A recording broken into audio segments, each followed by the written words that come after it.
Uma amiga tem filha de 15 anos, são de igreja. Ela e o padrasto são cuidadosos, não a deixam sair sozinha, à noite não a deixam sair sozinha à noite, são meio rígidos. Ela pegou esses dias conversas da filha no celular com um menino planejando sexo, planejando fazer sexo. Ela, a mãe, está arrasada e a filha se fechou, não fala nada sobre o assunto, só chora e diz que odeia a família. Ela tirou o celular da menina e aí vem a pergunta: qual seria a atitude certa da mãe? O que fazer pelo filho? Bem, em primeiro lugar, não é a primeira vez que esse tipo de situação ocorre num panorama familiar, ok? E eu gostaria de fazer aqui algumas considerações em cima dessa situação, em primeiro lugar, me fazendo totalmente solidário à aflição dessa mãe, ao mesmo tempo que eu também não deixo de conseguir me conectar à aflição dessa filha, tá? A impressão da pessoa que me escreve, possivelmente alguma conhecida próxima dessa família, primeiro faz o relato de que são pessoas cuidadosas em relação a essa filha, que tem 15 anos, notificando que, inclusive, não a deixam sair sozinha à noite.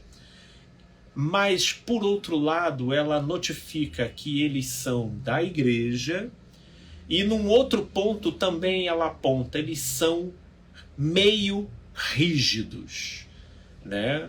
E aí, esses dias, a mãe pegou a conversa da filha com um menino e parece que os dois estavam programando uma ocasião para ter uma relação sexual.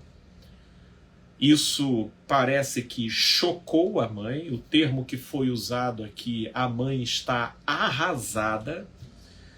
E essa reação da mãe, não só esse comportamento da mãe de pegar a conversa, mas a reação da mãe, consequentemente levou a filha a se fechar e agora ela vive chorando e diz que odeia a família. E aí a pessoa que escreveu a questão disse qual seria a atitude certa da mãe e o que fazer pelo filho. Minha amiga, Jesus ele diz uma palavra que eu trago aqui para nortear a nossa reflexão quando ele diz aonde estiver o seu tesouro, ali estará o seu coração.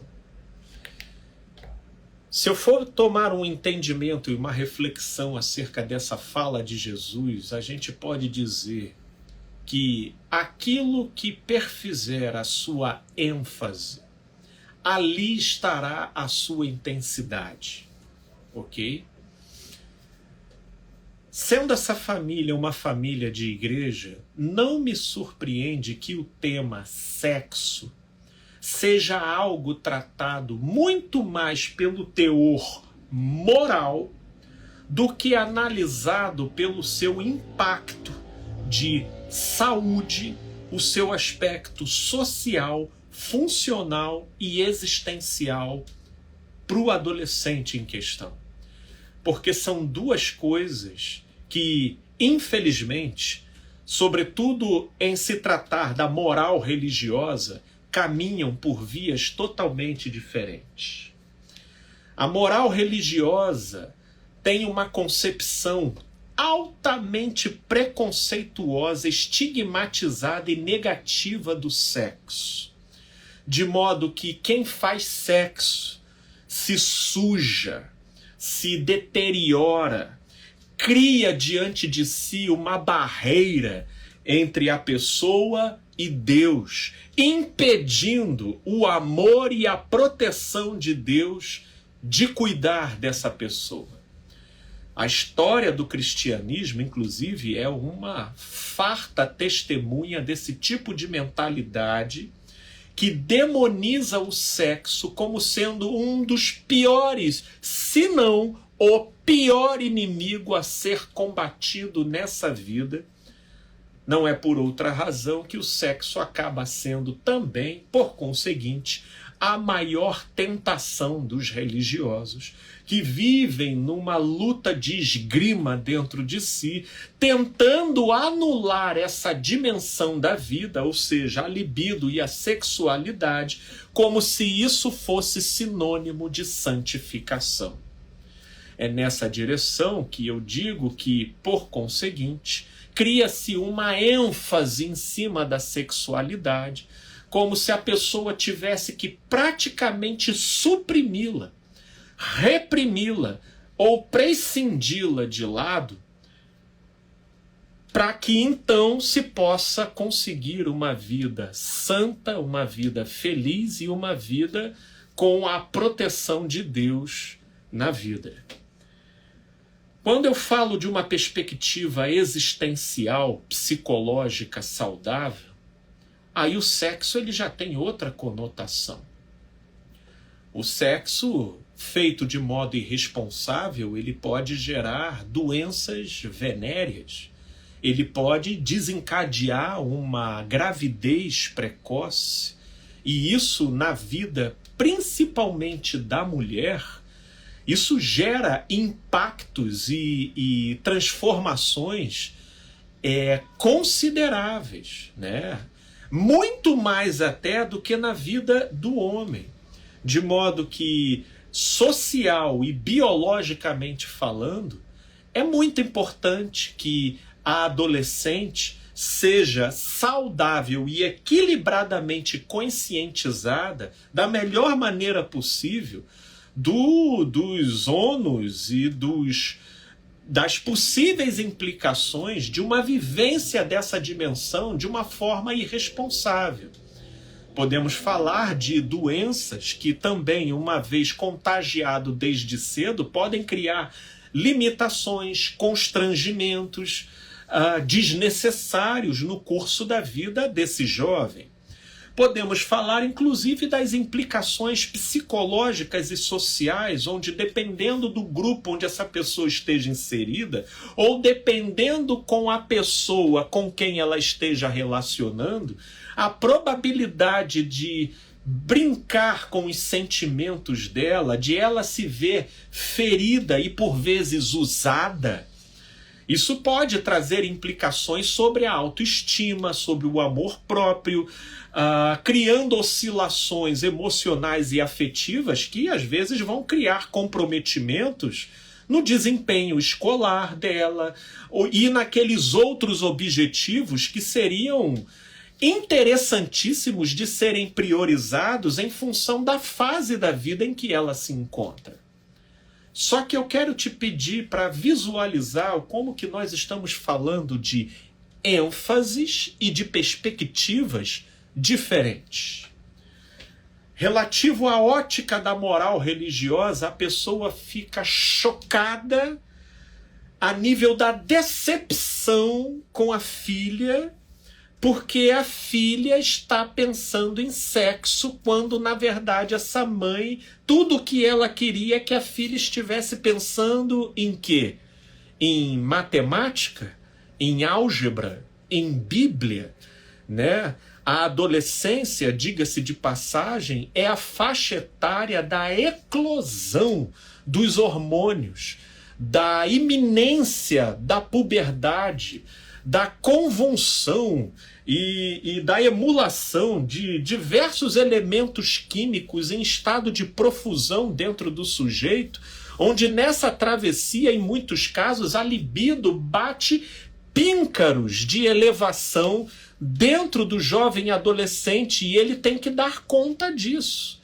Por outro lado, ele também está na fase subjetiva da autoafirmação como forma de construção de uma identidade. Portanto, nessa direção, o que eu percebo nessa questão aqui que me foi enviada é que, inevitavelmente, essa mãe criou uma idealização sobre essa filha. E uma idealização associada, possivelmente, com certas faltas e percalços na trajetória dessa própria mãe e que, intrinsecamente, busca realização no comportamento e na maneira da filha de viver e se portar. De modo que quando a mãe descobre uma conversa de uma filha de 15 anos falando sobre sexo com um garoto, ela se choca. Olha, eu vou dizer para vocês me desculpem, é porque talvez eu lide com o fenômeno humano constantemente. Se eu tivesse uma filha, eu tenho um filho, mas eu tenho sobrinhas que eu amo de coração. Mas seja até no meu filho ou na minha filha, choque para mim, a nível, por exemplo, de eu me sentir próximo dessa qualidade que aqui foi notificada, no caso que me escreveram, ou seja, de ficar arrasado. Eu ficaria arrasado se eu percebesse que o meu filho, com 15 anos, assassinou uma pessoa. Se eu, de repente, constatasse que o meu filho estava tendo participação em tráfico de órgãos, ou estava participando de um esquema perverso, sabe, de mutilação e malefício de pessoas vulneráveis, isso ia me deixar arrasado. Agora, se com 15 anos de idade, seja um filho ou uma filha minha, e eu me deparasse com uma conversa mais apimentada do contexto sexual, eu não vou mentir para vocês que isso não me levantaria antenas, mas eu entraria com muito mais tato e sobriedade, não vivenciando esse impacto de ficar arrasado, esfacelado, pelo contrário. Até olhar e ver que, por exemplo, a minha filha, por exemplo, está despontando, para um interesse por uma pessoa e estão conversando. O que eu tentaria era encontrar a melhor porta de entrada possível para poder instruí-la, para poder conversar, para poder averiguar qual é o nível de consciência que ela tem, do que ela está fazendo, do com quem ela está fazendo, ou do como ela está pretendendo fazer essa coisa, e dependendo até do contexto envolvido, talvez poderia haver até a possibilidade de eu estabelecer diretrizes mais categóricas, restritivas, mas isso baseado numa leitura absolutamente existencial de importâncias de causa e efeito com pertinência na vida e na etapa de vida que o meu filho esteja vivendo. Mas agora, isso não me remontaria à casa da decepção. Porque, meu Deus, do ponto de vista da psicologia evolutiva, do ponto de vista biológico, da neurociência, uma pessoa com 15 anos de idade, com 14, com 13, pós-puberdade, ela já está com o seu processo de sexualidade ativa, Então não é incomum você ver adolescentes dessa idade transitando entre o tema, procurando conteúdos sobre o tema, e não poucas vezes interagindo com os seus pares, falando acerca do assunto. Agora, quem é que está interagindo com ele? É alguém com um adolescente de 15, de 14? É alguém maior de idade? É alguém muito mais velho? É algum aproveitador? Ou é alguém da mesma idade? E mesmo sendo da mesma idade, que contexto é esse? Vamos tentar uma dissuasão ou desarticular essa situação, mas não comunicando ou tratando esse assunto como uma barbárie ou como uma grande decepção, como se o filho ou a filha estivesse trabalhando e versando em cima de um tema alienígena. E não é um tema alienígena. Então, quando a pessoa aqui me pergunta qual seria a atitude certa da mãe, olha, vocês vão me desculpar, quem sou eu aqui para dizer qual é a atitude certa para pai e para mãe? Acho até que essa pergunta ela foi elaborada que se eu me arvorasse a querer responder isso com a totalidade de certeza, seria uma presunção da minha parte. Creio que só o pai e a mãe que estão inseridos dentro da situação vão poder ter a melhor visibilidade para a melhor atitude. Agora, dentro desse contexto que foi falado, eu aqui ensaiaria algumas propostas para serem revistas e pensadas, e dentre elas não necessariamente lidar com esse tema com o filho adolescente, deixando e abrindo a porteira, abrindo a bica da torneira para tudo acontecer, porque isso seria irresponsável. Mas o que eu chamaria para a revisão não era nem o que fazer, mas o modo de fazer. E de não tratar a coisa como um escândalo, mas apenas como um fato, a ter que se conversar. Entendendo que a pior implicação não é Deus ficar com raiva, e nem a reputação talvez ficar manchada, principalmente com a família, pensando então que porque uma menina de 15 anos está conversando sobre sexo com um menino, quem sabe da mesma idade, então isso significa que ela é piranha, safada e tem um potencial para prostituição. Não!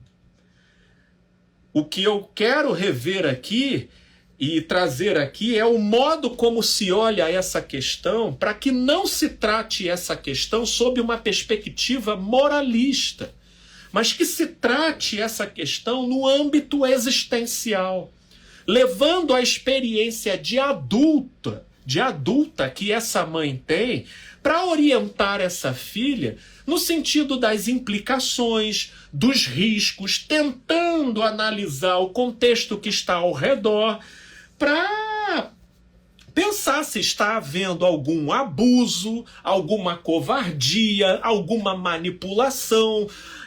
E aí sim, entendendo que algo disso esteja em jogo, interferir. Ou para, de repente, tentar repensar a coisa e até mesmo para proibir a coisa de acontecer. Com relação à filha, para a filha ter tido esse tipo de reação, adolescente, não poucas vezes, ele costuma ser muito histriônico na manifestação das suas frustrações, quando ele é impedido de realizar aquilo que ele possui todas as certezas do mundo de que ele está certo naquilo que ele está fazendo. Mas eu posso estar enganado, mas a reação dessa filha, inclusive de dizer que odeia a família, de prorromper em choros, é que o modo como essa mãe lida com essa filha perfaz uma perspectiva muito mais moralista do que existencial. E nessa direção, a coisa configura muito mais o aspecto da proibição e da opressão do que do significado do que esteja em jogo. Quero aqui, inclusive, trazer para chamar a atenção para o seguinte ponto. Mesmo você explicando o significado e refletindo o contexto pela perspectiva existencial, isso ainda assim vai frustrar o adolescente e vai levá-lo a expressões de frustração. Mas quando os pais, movidos por perspectivas moralistas e que impõem restrições e proibições, que não apresentam para esse filho uma mínima plausibilidade, racionalidade ou sentido, com o passar do tempo, isso vai alimentando nesse filho, principalmente na fase da adolescência, uma revolta galopante, entende? Então, de uma certa forma, é o que eu creio que se esteja assistindo na reação dessa filha. Uma revolta galopante de uma intervenção da mãe numa situação que, pelo modo como a mãe intervém, estabelecendo críticas, estabelecendo falas, esboçando a decepção e a contrariedade, isso vai passando para a filha a ideia de que ela está sendo rejeitada, de que a mãe não a aceita do modo como ela é, de que a mãe fica caçando chifre em cabeça de cavalo e cabelo em casca de ovo para estar sempre recriminando essa filha nas suas expressões mais espontâneas, o que consequentemente vai levando essa filha a esconder tudo dessa mãe e a viver todas as suas produções mais espontâneas em segredo, ora omitindo, ora mentindo,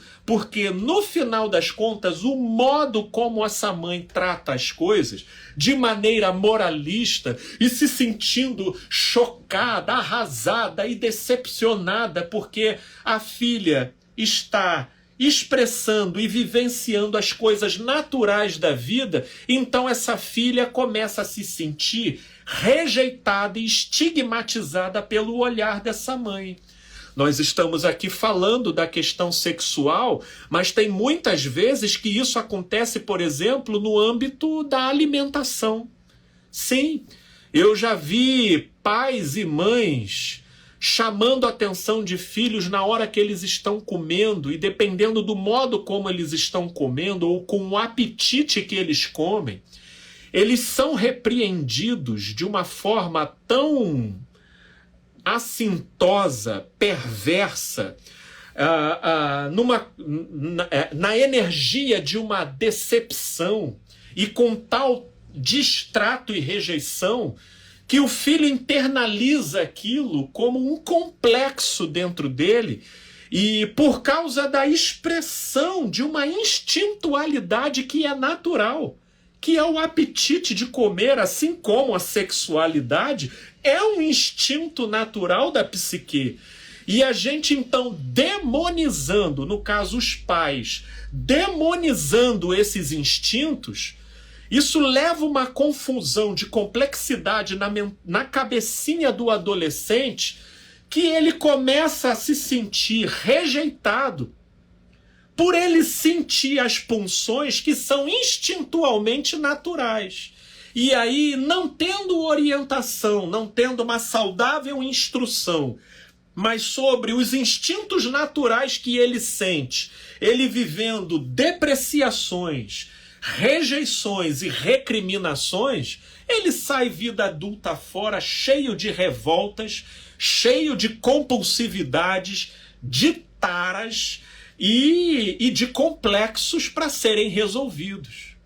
Então, nesse caso, eu recomendo muito que, não que essa mãe desfaça as proibições e as restrições que ela possa ter criado, mas face a delicadeza do tema, eu recomendaria que essa mãe revisse o modo como ela está tratando. Não lidando com a sexualidade da filha, meu Deus, como se ela estivesse traficando órgãos, como se ela estivesse fazendo um extermínio em massa de animais selvagens, sabe? Porque isso é que seria uma decepção digna de deixar um pai ou uma mãe arrasados. No mais, por mais que possa ter sido excessivo, por mais que possa ter sido incoerente e fora de contexto ou de tempo, mas o que ela se deparou é com a filha dela entrando em contato e, mesmo que desengonçadamente, vivenciando um instinto natural, que é o quê? A sexualidade. E isso, diga-se de passagem, foi Deus que criou. E quando ele criou, ele disse que era bom. Mas como o ser humano é falho, o ser humano não nasce com um manual, não é verdade? Então a gente precisa aprender a como lidar. Aí é que seria o papel do pai e da mãe, de comunicar sua própria experiência para tentar ajudar. Mas isso no nível existencial, psicológico, biológico, social, e não de uma forma moralista, criando depreciações só porque a pessoa tem vontade de fazer sexo com um menino. A menina tem vontade de fazer sexo com o menino. Meu Deus. Portanto, é um recalibramento de pesos e de importâncias que eu creio que seriam recomendáveis nesse caso, para que essa mãe possa sim criar limites e restrições, mas com isso ganhar o coração da filha e não fabricar uma bomba relógio que vai ser agora momentaneamente contida, mas assim que tiver uma oportunidade vai ser uma Hiroshima e Nagasaki para toda a direção aí, porque vai colocar a filha numa condição de repressão, e isso psicologicamente a gente sabe que torna a emenda pior do que o soneto.